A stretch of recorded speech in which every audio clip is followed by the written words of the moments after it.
Welcome to the Once and Future Author Podcast. I'm Stephanie, and I'm so delighted today to be joined by poet, songwriter, speaker, Dorothy Oger.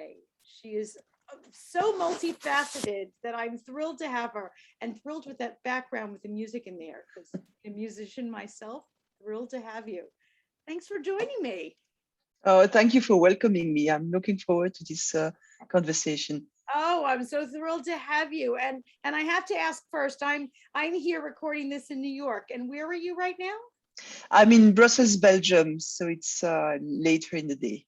Oh, okay. Yes, it is later in the day for you today. And Brussels, I haven't had the chance yet to be in Brussels.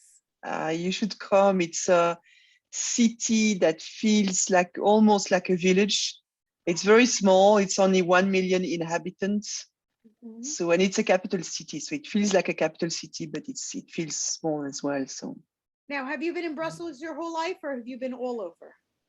oh, I started my life. I was born in Brussels, but my parents were living in Africa at the time, in Zaire, now Congo. So I've spent 7 years in Congo.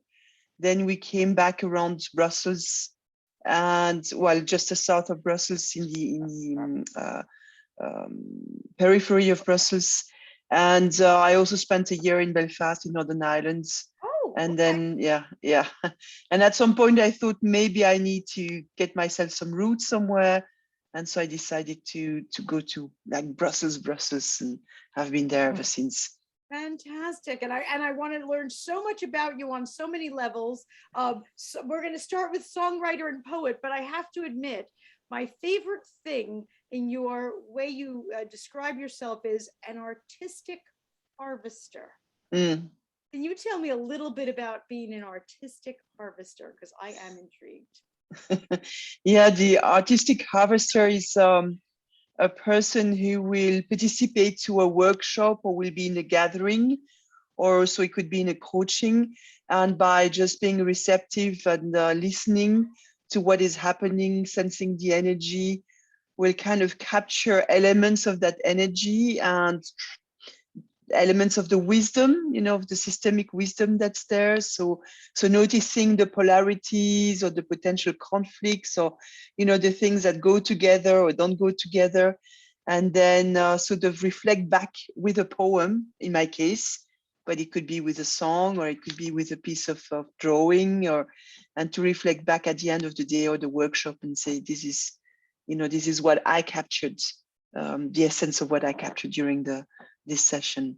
Wow. Have you Yeah. always been, since you were a kid, an artistic harvester? Were you always able to to embrace what was around you, to absorb it? It sounds like a sponge. And then to to express it. Is that, have you always been expressive like that? I'm not sure. I think when I started writing poetry when I was 7 years old, Mhm. I think then my poetry until, many years after, was maybe more centered around what I was feeling.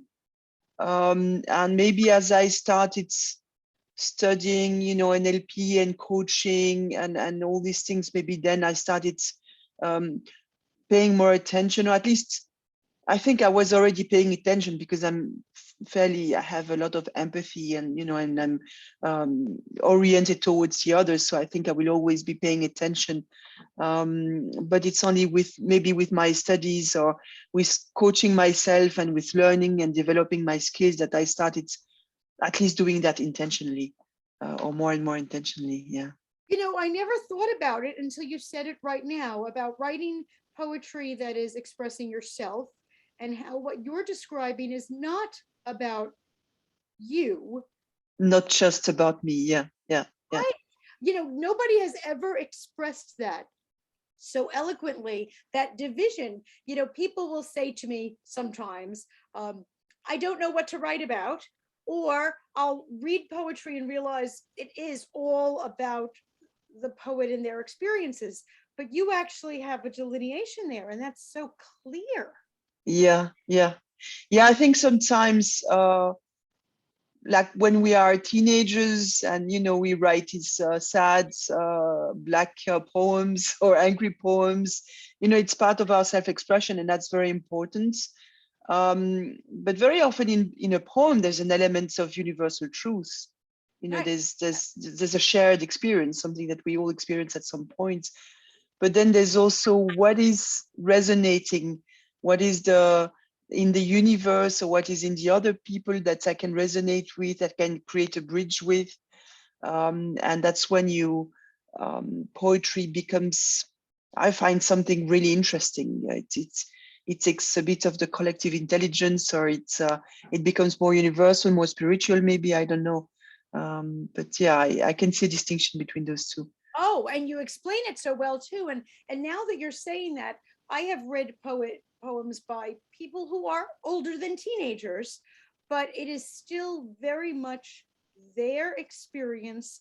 And if they happen to hit upon, as you put it, a universal truth or something, it was almost by accident.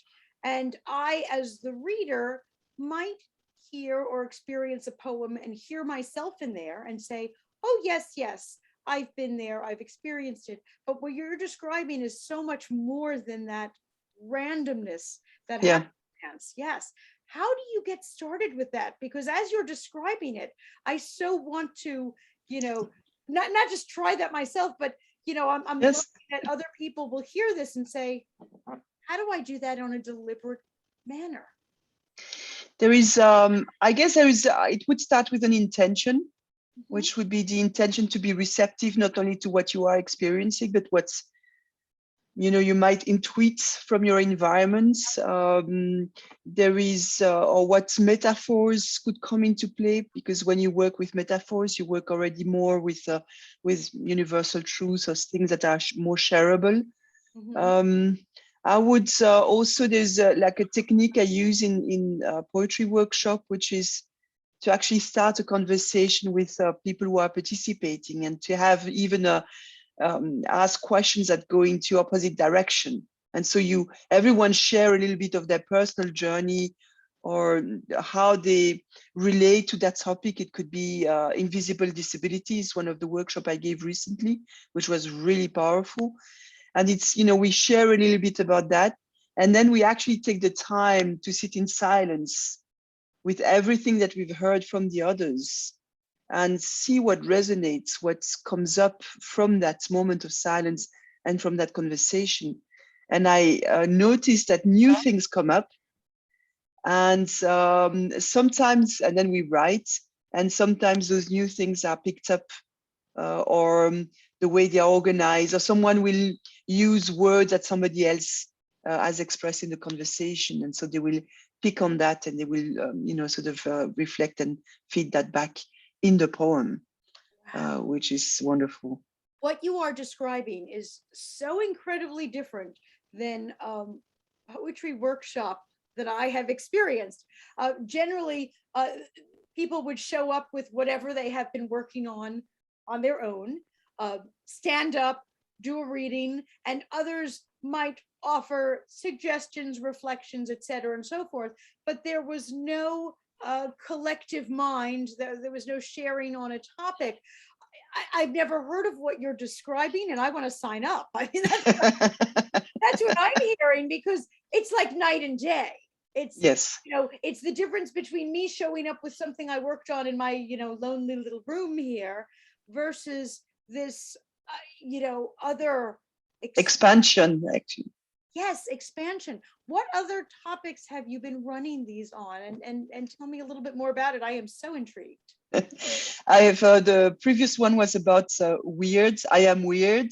Oh. So we we were looking at all the, like, when we were younger, what sort of weirdness did we thought we were, or what people were telling about us, or this type of things. And because we started from the point of view of the idea that the weirdness we had has become, or could become, a talent. It's different. Others don't understand it because it's very specific to us. And so we worked on that. So the weirds before, that's when we were teenagers, and then we shared that together and what we made from that. So that's another topic we had. Oh. I love Yeah. that.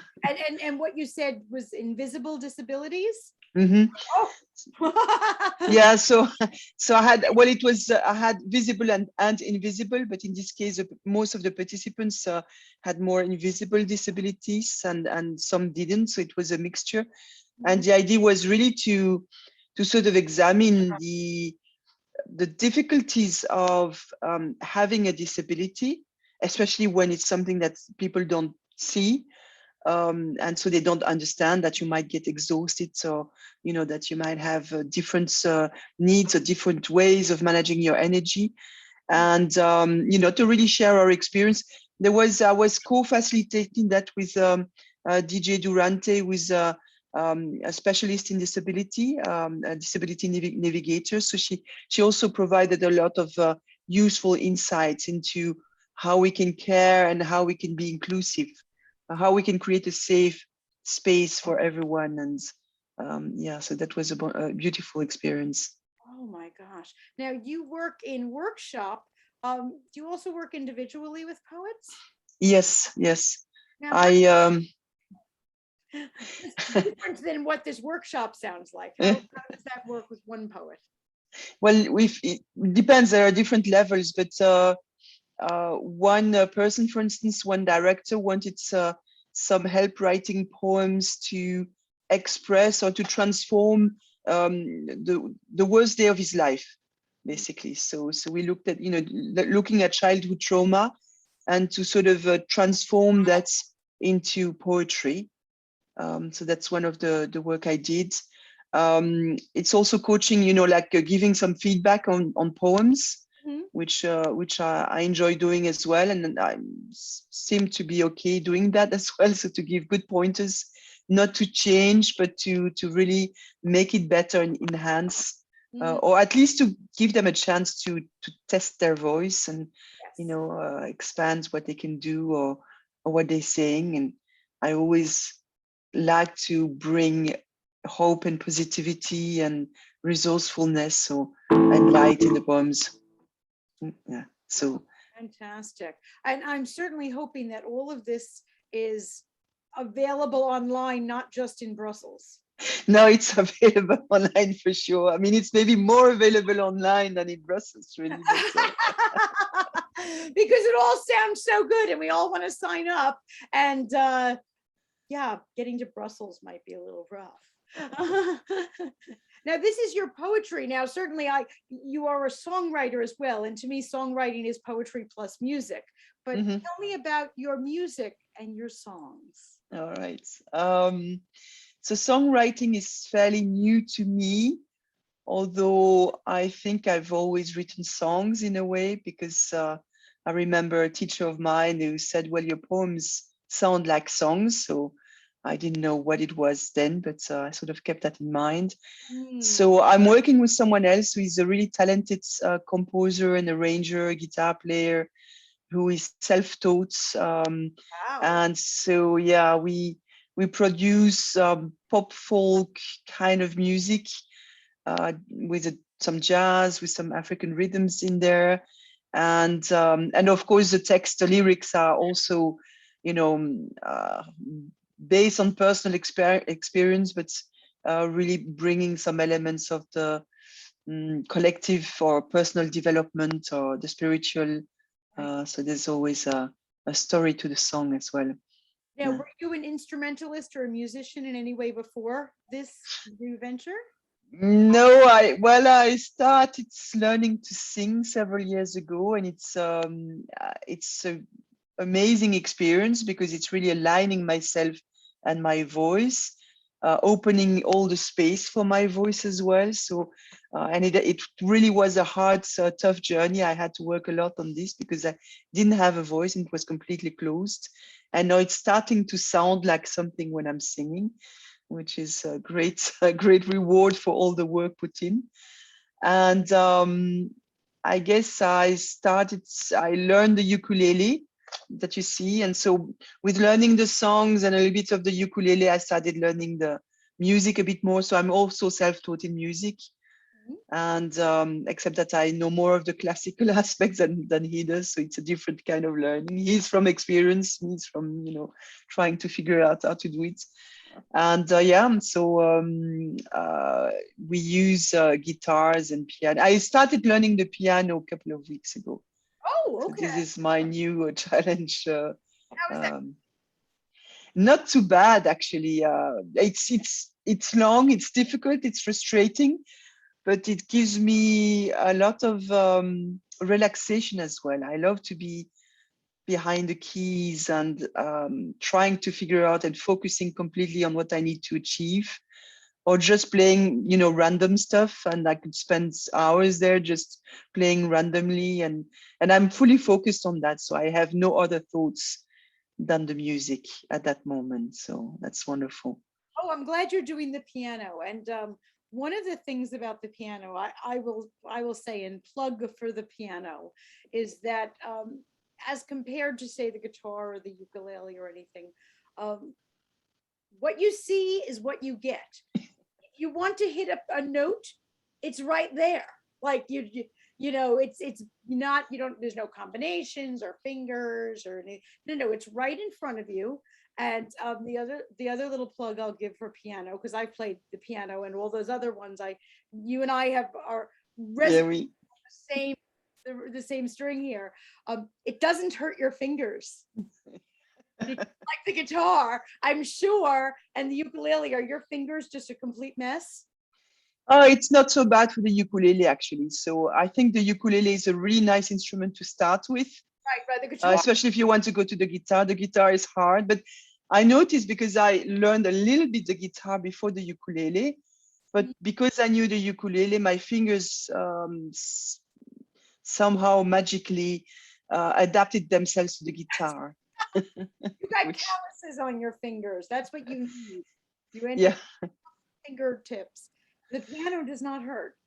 But the piano, I agree, the piano is like, especially if you're starting to have to know some petition, or to sing music, and it is there. I agree. You can see it. I'm a very visual person. I like that I could see it. It's right in front of me. So, oh, I'm so excited about your journey.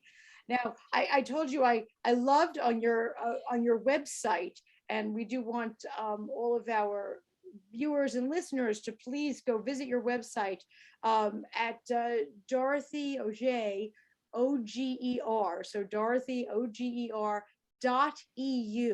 You definitely want to go there, listen to some of the music, catch some videos, but along with Artistic Harvester, which I was loving there, you have a blurb there about facilitating your team's development.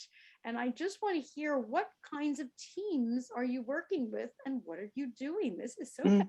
fascinating. I've never been on a poet's website that said that. So please, I'm in. I'm one- I'm one of those multi-slasher who, does a I lot of different things. know there's a million facets going on here. And if you're working with teams, I want to know what kind of teams those are. So please. Yeah, I'm working with small teams in ONG. Like, we have a lot of ONGs in Brussels. Okay. Small organizations, consultancies, and so on, with environments or climate. All organizations that want to speak with the EU. So they come to Brussels, and so it's part team building, or part bringing them through a process of change, so culture change. I'm accompanying at the moment for now several years, actually, the clerks at the city office in Brussels. So those who declare your birth, or give you documents and that type of thing. So we are bringing there a change in terms of a more open culture, more collaborative type of culture. Just leadership, that type of things. Yeah. So You know what I love about all of that is, too often, and maybe it's an American thing, but poets are here, and then everybody else is kind of over here. They're very separate. We have that romantic vision of Emerson off in the woods, being a hermit, not being part of uh, mhm. society, the collective. what everything you've been saying is so opposite to that. Mhm. It's And fascinating. yeah, you know what? When I studied Germanic philology, and that's languages and literature, and the idea is that afterwards you become a teacher. I mean, that's one of the outcomes. And I always thought I don't want to become a teacher and go back to school when I just come from school. I need to be, amongst the normal people and see what's life is about. And I guess I do the same for poetry. And that's why as well I've become very active in sharing about poetry on LinkedIn, because I really want poetry to become a language of change, or a new language, a language that you can use to think about things differently in a corporate world that's needed terribly. So needed. And that's why I said, usually there's this huge division. The poets are over here, and the corporate world or the society or everything else is over here. And the poet is very introspective, looking into themselves and writing what is from the inside.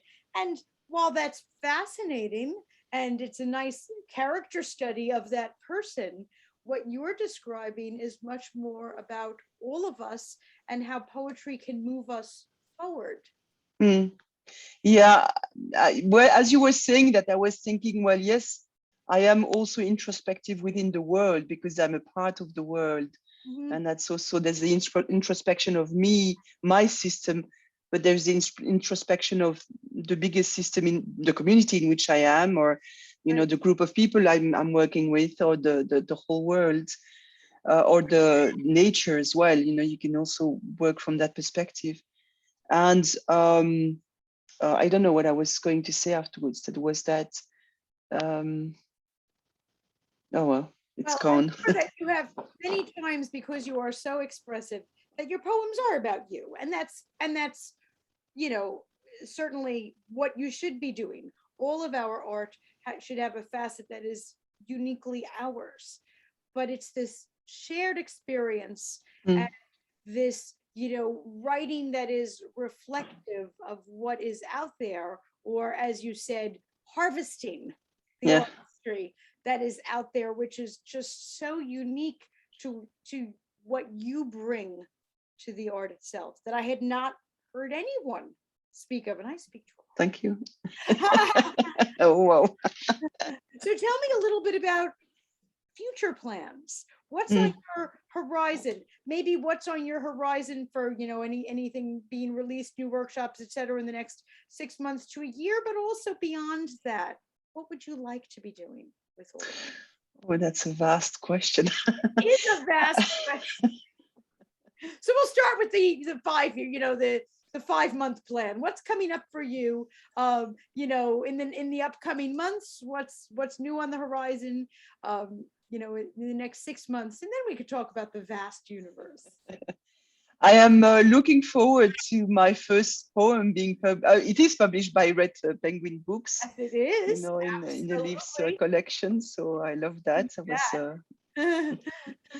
I'm working at.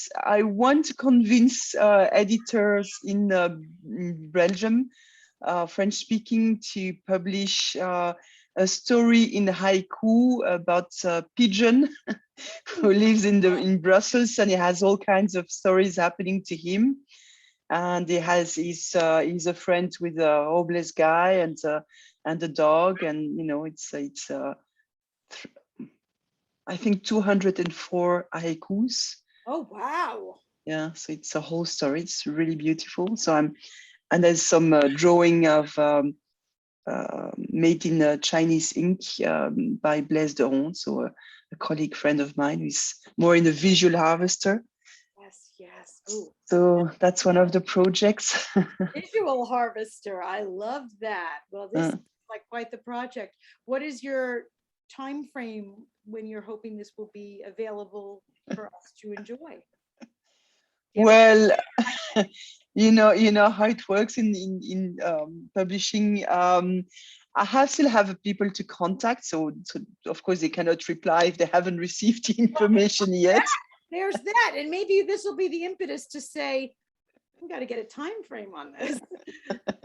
I've got I've got the dossiers already. So I mean, I have sent it to 3 people who haven't replied Okay. in 6 months or 7, 8 months time. So it may take a while. These things do take time, but you know, one thing about goal setting, I always say I'm a goal setter to a fault, is that we have to decide what we want, but we also do have to put some sort of I want it in the next year, 6 months, 5 years. If we don't put some sort of a time on it and just say, sometime, Yeah, that's happens. I like to visualize and imagine that. So as you were speaking, I was kind of imagining at the same time that I was holding the book in my hands, Oh, I like that. and I have a sense that it will be Christmas 2023, I Okay. guess. Yeah. Or earlier, I don't know. I'm confused about what the year is. But anyway, it will be around that time, I guess. We'll see. That's a plan. See, I like that. I like that because I'm a keep moving forward person. So if you have brought so much insight to me and honestly expanded my mind in huge ways, Cool. just of how to view, even just poetry workshops differently, because not of what my experience has been before. So if the least I can do when you've so expanded my mind and introduced new ideas is to introduce the idea of set a deadline, make an action plan, and let's manifest that future so you're holding that book in your hand. Okay, I will keep you up to date on my progress. That's a promise then. I got that on tape. Okay. Now, before we finish, where can our listeners find you? I certainly mentioned on your website that's someplace that they can find you, and I'll make sure that that's in there. Dorothy Oger, so it's Dorothy and then OGER.eu for the European Union. Is there anything else coming up that we want to be able to follow you on? Are you on social media or anything? I think I share poems on Instagram, so that could be for lovers of poetry. That could be one way of finding some of my work, or like an update on work. Oh, fantastic! And so it's Dorothy, DOROTHY OGER. You Google me, you'll find everything. Oh, good. That was a great answer. there's there's 2 of me, but the other person just has 1 notice. So, and also I would say Medium. I publish several articles there regularly on creativity or my life experience as well. Like about this first songwriting workshop I attended, where I thought I would be completely stupid because I never studied and anything like that. And I came across many beautiful limiting beliefs for creativity. So I write about that. So anyone who wants to check that out will find it there, and some more personal stuff, but always with the view of inspiring, connecting with creativity, with hope, right. with resilience. Yeah. Fantastic. Oh my gosh, what a joy you have been. You've really given me, and I'm sure our listeners, a whole lot to think about. Thank you very much for your great questions. Oh, well, thank you for all of the work that you're doing, and in your own life, but in the lives of others, the ones you're touching on a personal level in workshops and coaching, but also our listeners. Just awesome. And I do want to keep reading you, so make sure that I keep getting opportunities for submissions, would you? I will. Thank you so much. And for all of our listeners out there on the podcast, I hope that you've enjoyed meeting Dorothy as much as I have. And for all of you, happy writing. Happy writing. See you. Thank you.